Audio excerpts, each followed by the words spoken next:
Pemirsa Your Money hadir kembali bersama Anda dan topik kita pada hari ini adalah pilih beli rumah atau apartemen. Dan bersama saya saat ini Aidil Akbar, konsultan keuangan.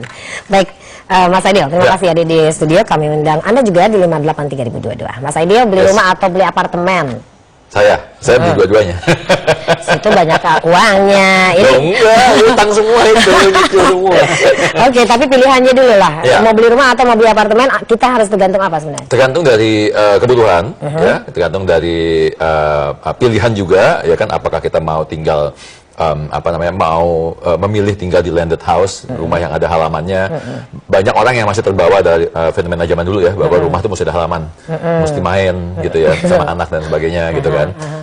Tapi kemudian kita dihadapkan pada kenyataan bahwa ternyata kalau di tengah kota itu nggak mungkin, kalaupun mungkin harganya sangat mahal gitu ya, sangat tidak masuk di akal saat ini, sehingga akhirnya pilihannya kalau di tengah kota adalah rumah tingkat alias apartemen. Ya, gitu. Oke. Nah, Jadi, tapi kalau kita bicara masalah investasi, sebenarnya dua-duanya kalau kita lihat sekarang ini cukup menguntungkan. Apalagi kalau misalnya kita bicara masalah apartemen yang baru mau dibangun, gitu ya. Ini pengalaman juga, nggak hanya saya tapi pengalaman juga klien-klien bahwa apartemen-apartemen yang sekarang ini banyak yang jual gambar istilahnya ya, jual gambar. Setelah dibangun itu memang rata-rata naik antara 100 sampai 150%. Oke, itu kalau buat investasi itu bagus ya? Kalau buat investasi itu cukup bagus. Yang naik antara 100 sampai 150%, itu biasanya mereka makan waktu sekitar 1 tahun sampai 2 tahun untuk membangun ya. Jadi kurang lebih hasil investasinya antara 40 sampai 60% per tahun. Oke, jadi ada dua kebutuhan, mau dibuat investasi atau mau dipakai sendiri. Betul, kalau mau dipakai sendiri, ini bagaimana? Kalau mau dipakai sendiri, akhirnya at the end ujung-ujung memang banyak orang yang lebih memilih tanah ya, karena dengan dia punya tanah, punya kepemilikan gitu kan. Kalau apartemen kan strata title biasanya, ya, jadi dibagi rame-rame gitu. Meskipun sekarang udah banyak apartemen yang usianya sudah hampir masuk 30 tahun dan itu diperpanjang lagi gitu ya, tapi memang buildingnya juga sudah tua gitu, dia harus direnovasi dan sebagainya. Kalau untuk dipakai sendiri itu menggunakan mekanisme bagaimana? Pakai KPR kah? Atau kalau misalnya untuk investasi kan tentu ini kan adalah uang yang uang ekstra yang kita punya gitu kan? Kalau saya selalu bilang gini, karena baik apartemen maupun rumah, dua-duanya properti ya.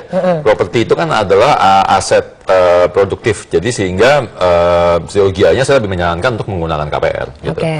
Meskipun kita punya uang cash, tetap dari sisi financial planning gitu ya, menggunakan KPR selama cicilan bulanan tidak memberatkan cash flow bulanan kita, KPR lebih bijaksana. Dengan rumus tadi 30% itu. Dengan rumus 30% itu, betul. Oke, tapi kan kalau kita KPR misalnya kita sedang memiliki KPR untuk kepemilikan rumah gitu kan, rumah yang untuk kita tinggali, tentu saja kan secara wise-nya adalah tidak juga melakukan KPR untuk mengambil KPR untuk investasi beli apartemen begitu. Sebenarnya selama 30% tadi belum terpenuhi, rumus 30% cicilan dari penghasilan itu belum terpenuhi full, kita masih boleh ngambil cicilan lagi gitu kan. Cuma mungkin diakalinnya adalah uang mukanya nggak 30%, uang mukanya mungkin 50% gitu ya, sehingga cicilannya menjadi lebih ringan gitu. Ada Ibu Joyce di Bandung yang ikut bergabung, silakan Bu Joyce.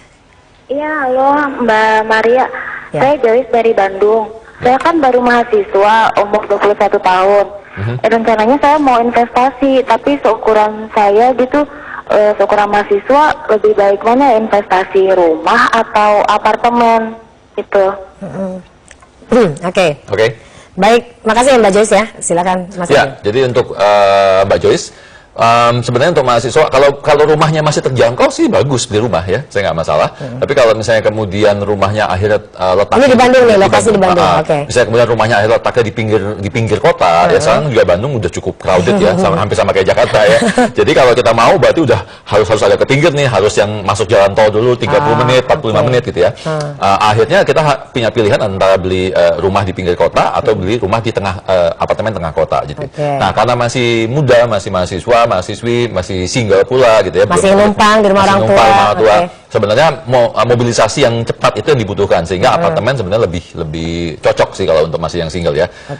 Kenapa seperti itu? Beli dulu apartemennya, nanti mungkin dalam waktu 3-4 tahun setelah nanti mau berumah tangga dan sebagainya, bisa dijual apartemennya, dipakai untuk DP rumahnya. Atau enggak ya nanti calon suaminya lah yang beli rumah gitu kan, Mbak Joyce punya apartemen.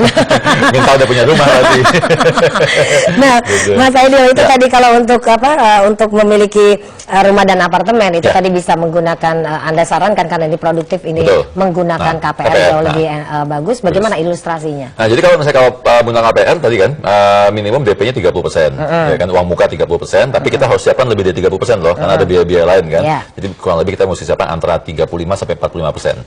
Kemudian semakin besar DP-nya otomatis cicilannya semakin murah. Dan karena di aset produktif, ambil cicilan yang paling panjang. Oke. Bisa 15 tahun, bisa 20 tahun gitu. Bahkan di luar negeri kayak di Amerika ada yang 50 tahun, ada yang seumur hidup bahkan bisa diwariskan utangnya. Nah, itu kalau seperti itu nggak masalah, karena yang penting adalah cicilan bulanan tidak memberatkan gitu. Karena kalau kita bayar cicilan sekarang misalnya 2 juta per bulan dengan penghasilan kita misalnya 6 juta per bulan. Suatu hari nanti penghasilan kita 15 juta per bulan. Kalau cicilan kita tetap di 2 juta per bulan, 2 jutanya kan tidak terlalu bermasalah kan. Nah, kemudian tadi kita bicara kalau dihuni sama ditempatkan. Tapi kalau untuk diinvestasi, memang gini, kan kalau kita bicara Robert Kiyosaki lah, secara teori ya, bahwa dia beli aset diinvestasi sebagai investasi kemudian disewakan. Nah, memang tidak bisa dipungkiri bahwa hasil sewa atau rental income di apartemen itu sekarang masih jauh lebih tinggi dibanding rumah. Oke, ya, Gitu. ya. Rumah itu kurang lebih patokannya hampir sama seperti deposito, sekitar 4% per tahun dari nilai aset. Oke. Sementara kalau apartemen itu bisa tergantung jenis apartemennya, dia bisa 2 kali lipatnya, antara 9 sampai 12% per tahun. Oh, bisa begitu ya? Yes. Bisa 2 kali lipat daripada rental dari Yes, rumah landed. dari harganya ya. Harga, Nah, oke. tapi nanti tergantung dari tingkatan dan kelasnya gitu. Semakin mahal apartemennya, rental income-nya semakin kecil dibandingin persentase dibandingin asetnya. Oke, jadi ini rental, katakan misalnya rental income-nya bisa untuk menutup yang itu tadi ya, Betul. cicilan kita beli Ya. rumah untuk yang ditinggalkan, Ya, ditinggali. exactly. Betul. Contoh aja kan, klien saya kemarin dan juga saya pribadi juga, kita ambil beberapa rusunawa.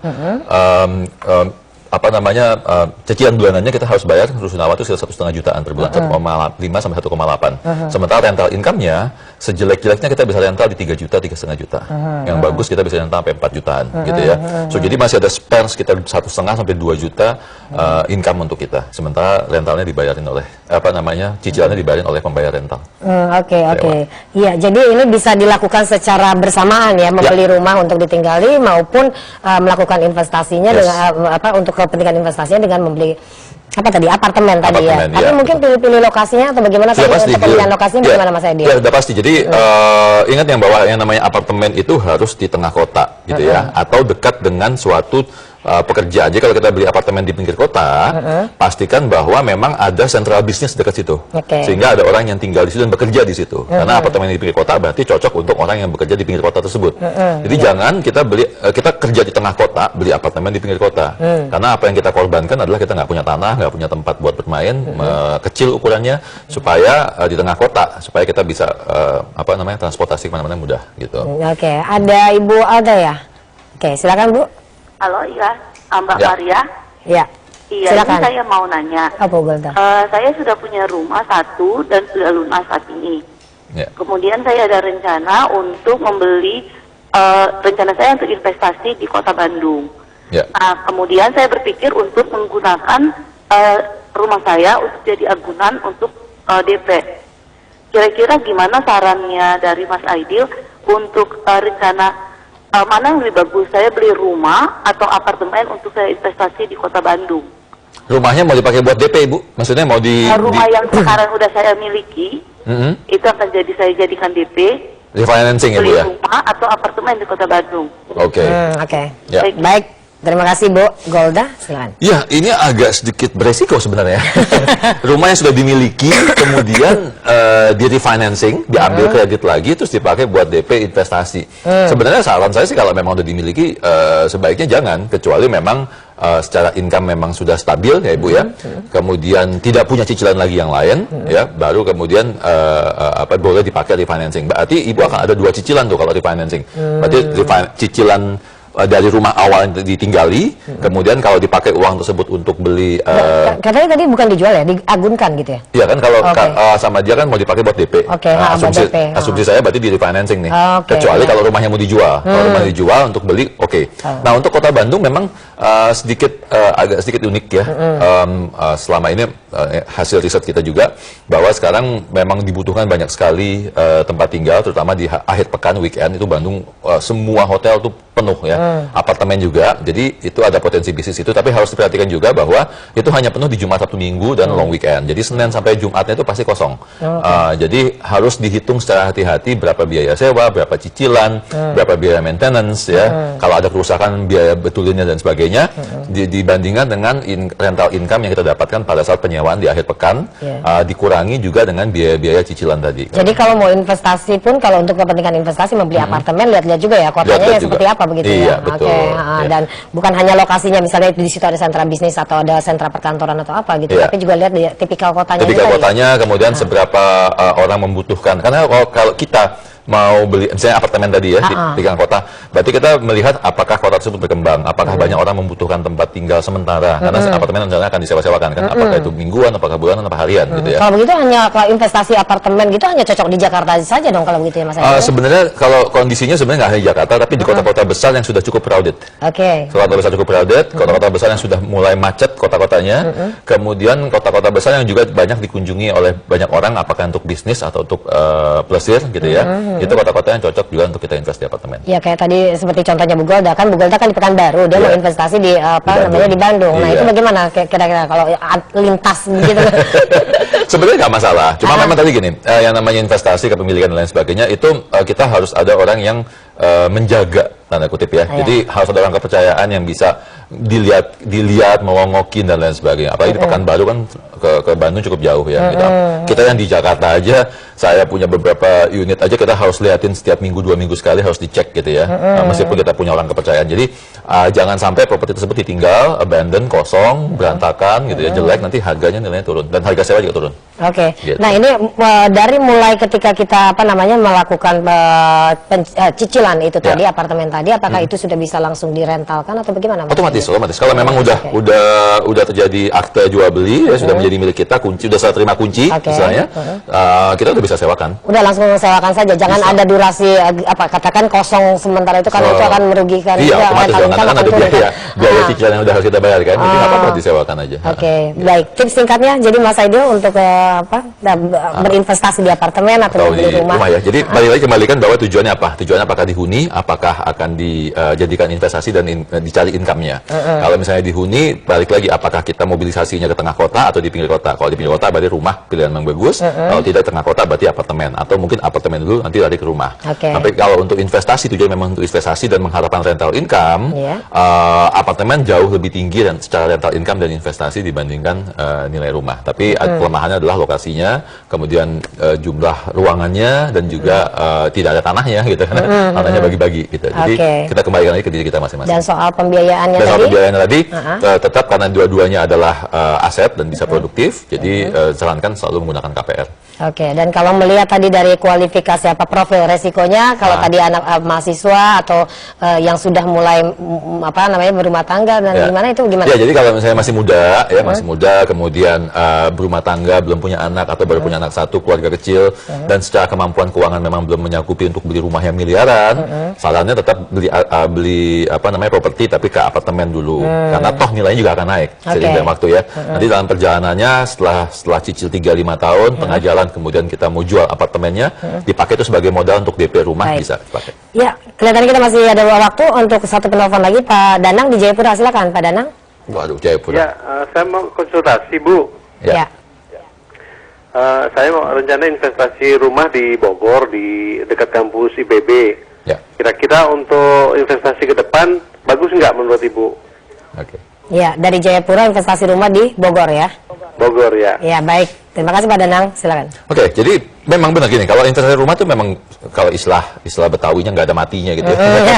Jadi apalagi kalau dekat kampus ya Pak ya, dekat kampus bisa disewa-sewakan, bisa jadi kontrakan, bahkan bisa jadikan kos-kosan gitu ya.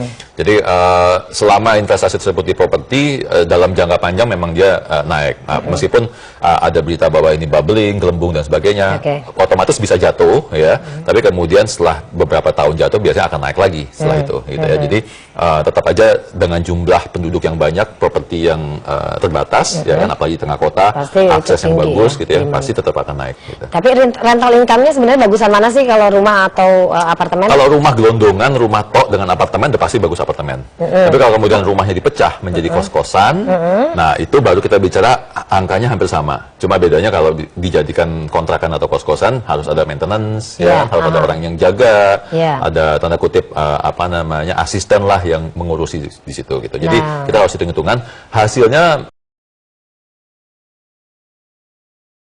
Kosan tadi. Karena kalau tadi kalau apartemen kan itu kita nggak usah mikirin lagi tadi ya apa maintenance-nya atau Iya, karena itu udah gitu dibayar, kan. udah ada yang maintenance kan. Oke. Kecuali membersihkan apartemen kita setelah di rental. Tapi kalau biar maksimal gitu rental income kalau di kos-kosan itu berapa pintu yang harus dibuat sampai ke sini? Wah, ini episode beda nih.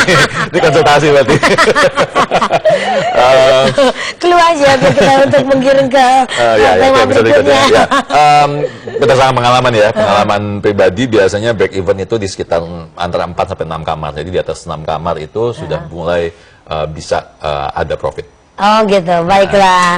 Baik Mas Aidil, terima kasih untuk waktu dan perbincangan kita. Nanti kita akan bahas lagi itu bagaimana memboosting rental income kalau kita, tapi dari rumah ya, bukan dari apartemen. Nah, pemirsa, demikian perbincangan bersama dengan Aidil Akbar, konsultan keuangan dan dalam Your Money di Metro Business. Dan ini sekaligus juga mengakhiri 8-11 Show. Terima kasih atas perhatiannya. Sampai jumpa. Thank you.